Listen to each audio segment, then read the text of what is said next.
Hello Marvel fans! Welcome to my channel. And today's episode is all about Dr. Banner, Doc Green, the Immortal Hulk, the World Breaker, but many knew him as the Incredible Hulk. But before we continue, please support me by hitting the subscribe button and don't forget to smash the notification bell to remind you of my videos. And please don't forget to like and comment after watching it. And now, everyone, let's rock! Many of you might know that the Hulk is described to be the strongest Avenger. And he is certainly one of the strongest in Marvel Comics.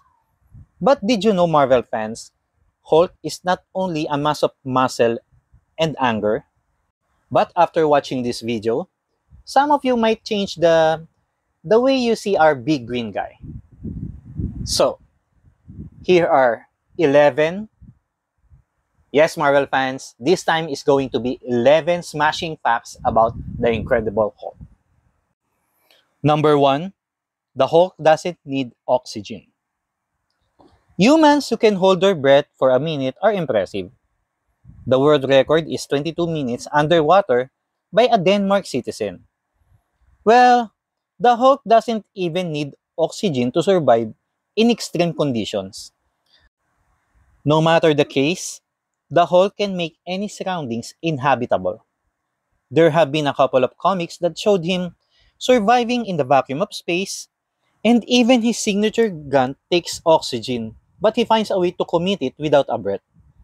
In rare cases, the Hulk managed to fight and maneuver underwater with little effort for extended periods of time.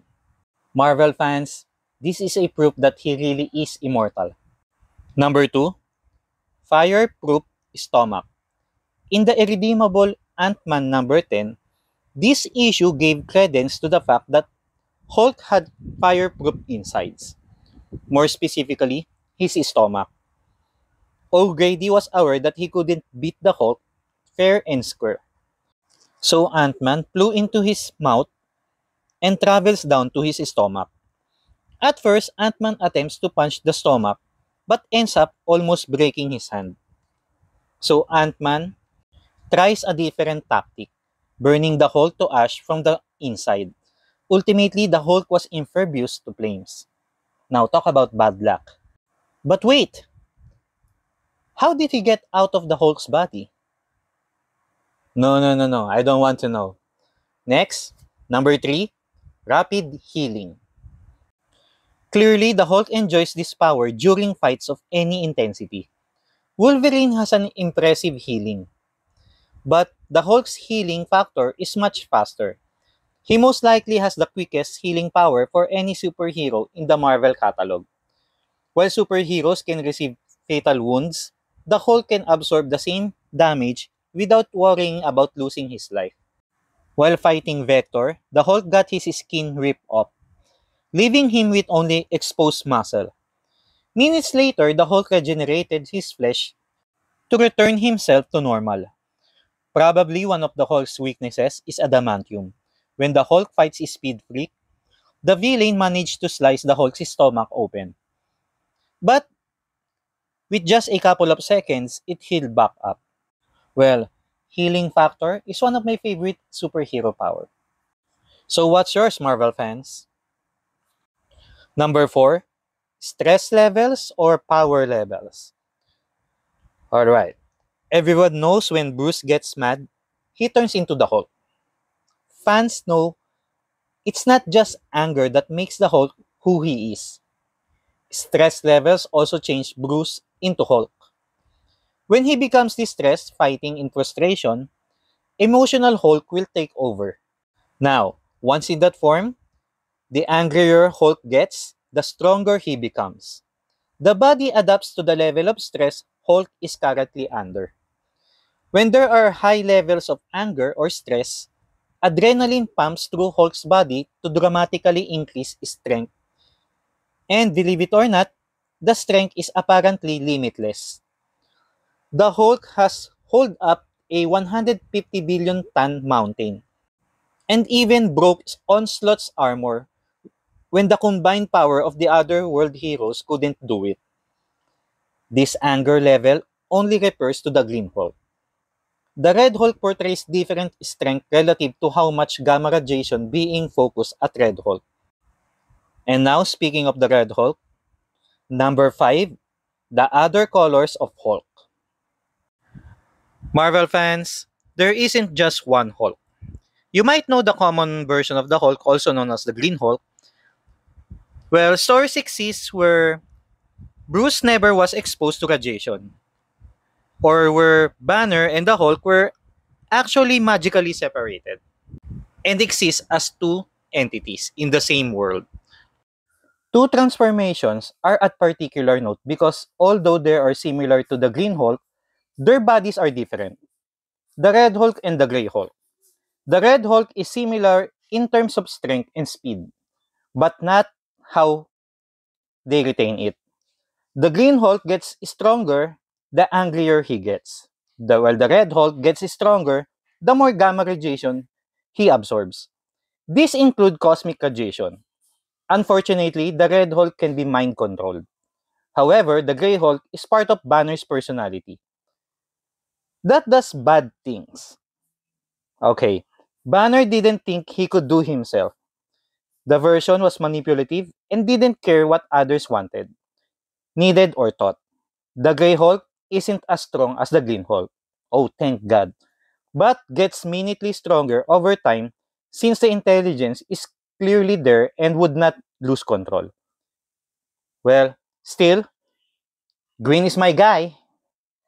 And number 6, the Hulk can punch through dimensions. Okay, this may be one of the most overlooked powers of the Hulk, and maybe his strangest one. It's been shown in comics before that Hulk has the unique ability to punch so hard that he finds himself having forced his way into a new dimensions. Wow, without the sling ring? Having to punch through dimensions is certainly an aggressive way of traveling. But it means that the Hulk can't be trapped by some of his more transdimensionally gifted enemies. Adding to that ability to punch a villain so hard that he can actually cause a rip in space and send this bad guy into a new realm. Alright, I gotta give a name for that punch. It's the Hulk's out of this world punch. Get it, Marvel fans? Alright, let's move on to the next. Number 7, Frankenstein inspired. The inspiration for the character of the Hulk came from two iconic characters in the fiction world. Mary Shelley's Frankenstein was a significant influence in creating the Hulk with his larger than human size and incredible strength. There was also inspiration from the story of Jekyll and Hyde, the doctor who has two personalities, good and evil. The combination helped to create the character of the Hulk, both for his looks and characteristics. Well, they ain't green like the Hulk, right? Number 8, it was a thought that the Hulk only appeared at night. When Banner was getting used to his new transformation, the reason was still unclear. Initially, it was believed that he only transformed when the sun went down. He turned back to normal when the sun rose. However, after Rick Jones witnessed an experiment, this all changed. Thunderbolt Ross attempted to shoot Banner into space against his will. This happened during the daytime, yet Banner still transformed into the Hulk. Alright, easy big guy. The sun is getting real low. Well, isn't that the opposite? Well, anyway, on to the next. Number 9, the Hulk was originally gray and not green. The first concepts and drawings for the Hulk were created by artist Jack Kirby alongside writer Stan Lee. Lee wanted the Hulk to be gray so that there were no clear association with any ethnic groups or culture. The colorist, Stan Goldberg, had problems creating the right look with gray. So, he used different shades to emphasize the Hulk's features. As a result, some of the gray colors had a hint of green. Eventually, when the first comic involving the Hulk went to print, the printers had a problem recreating the gray and the Hulk ended up out green. However, he wasn't initially the vibrant green we know today, which was emphasized more over the years. Alright, so number 10. The Hulk is one of the few Marvel superheroes to feature on the cover of Rolling Stones magazine. Wow. Alright, many actors who have played Marvel characters have featured on Rolling Stones, but rarely have the cartoon characters taken the spotlight. Rolling Stone magazine first featured the Hulk on the front cover for issue number 91, released on September 16, 1971, and was featured again on May 15, 2015. One of the main reasons for the Hulk featuring his personality and attitude. As Rolling Stone promotes this alongside music and musical influence, the Hulk is an iconic character in Marvel Universe, and he found his place after many years of experimentation. Although he wasn't popular at first, interest in the character grew over the years and he is now considered an essential character in the Marvel Universe. Alright, I'll explain to you with number 11. The Hulk is not popular in his early run in Marvel Comics. Yes, Marvel fans, this is a fact. Alright, so just listen. The Hulk first appeared in his debut comic in The Incredible Hulk release in May 1962. The Hulk was a new kind of superhero and sadly, his first series of comics were cancelled after issue number 6. Good thing. Good thing they continued this, okay? So this was because the comic wasn't as successful as the others. However, the Hulk did go on to feature in the Avengers.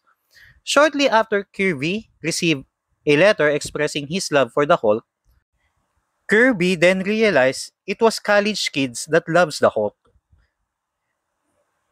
And a new lease of life for the Hulk was born. In October 1964, a new comic was scripted to suit its target audience, and the Hulk featured for the first time in almost 2 years. And there you have it, Marvel fans. The Hulk is one of the most easily recognizable characters in the Marvel Universe. And these facts are just some of the things that we should all learn about this beloved Marvel character. And also, it's a reminder that we should not give up, and failure is just a start on something big that can happen. Just like the Green Muscle Man who at first failed to capture readers' interest. And there you have it, Marvel fans. 11 fun facts about the Incredible Hulk. So, do you have any facts about the Hulk that I did not mention in this video? Please do write it on the comment section below. Also, if you haven't subscribed to my channel, please do subscribe and don't forget to hit the notification bell to remind you of my videos.